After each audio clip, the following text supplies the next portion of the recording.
தொகுதி ஒதுக்கி இருக்கிற ஒரு தகவல் வந்து அப்படியா?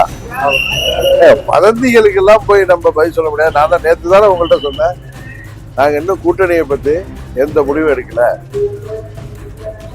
எங்களை தமிழ்நாட்டில் இன்றைக்கு இருக்கின்ற கூட்டணிகளுக்கு தலைமை ஏற்றிருக்கின்ற கட்சிகள் எங்களை அணுகி எங்களோடு பேசி வருகிறார்கள். அம்மா மக்கள் முன்னேற்ற கழகத்தின் சார்பாக எந்த முடிவும் எடுக்கல. அது அம்மா அவர்களின் பிறந்த நாளுக்கு முன்பு தை மாதத்தில் எடுப்போம் சொல்லியிருந்தேன். இது என்ன என்ன வதந்தி பரவுது? தேசிய ஜனநாயகத்தில் ஒரு 7 சீட்டு ரொம்ப பெருந்தன்மையா இருக்கு.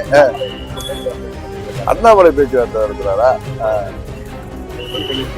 பாராளுமன்றத்துல எனக்கு 6-7 சீட்டு கொடுக்கிறதா இருந்தாங்க. அண்ணாமலை அவர்களை கேளுங்க தெரியும்.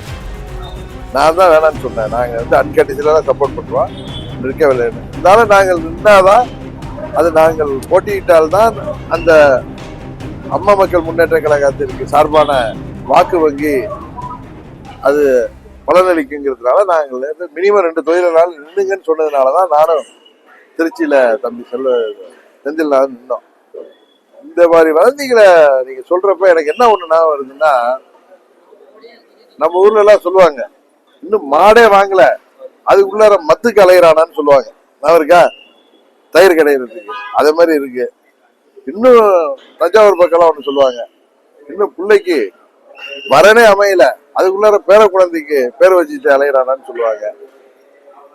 அதே மாதிரி நம்ம கேள்விப்படுற பழைய பழமொழிகள், அடியேன்னு கூப்பிடுறதுக்கு ஆத்துக்காரியே அமையல ஆனா பிள்ளைக்கு பேர் வச்சுட்டு அலையிறானா கிருஷ்ணமூர்த்தின்னு சொல்லுவாங்க. இது யார் அந்த கிருஷ்ணமூர்த்தி இத மாதிரி வதந்திகளை கிளப்புறாருன்னு எனக்கு தெரியும். அந்த வதந்திகளை விதைக்கிற கிருஷ்ணமூர்த்தி யார் என்று என்பது எனக்கு தெரியும். அதை பரப்புகின்ற கிருஷ்ணமூர்த்தியின் சீடர்கள் யார் என்பது தெரியும். அவர்கள் ஏமாந்து போக போகிறார்கள். அதனாலதான் சொல்றேன், இது போல வதந்திகளை எல்லாம் யாரும் நம்ப வேண்டாம்.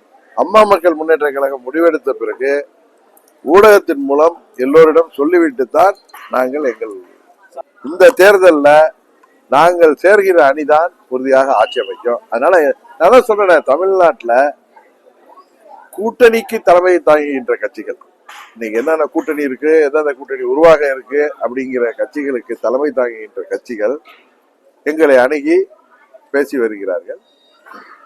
நாங்கள் உறுதியாக இந்த தேர்தலில் கூட்டணியில தான் போட்டியிட போறோம்.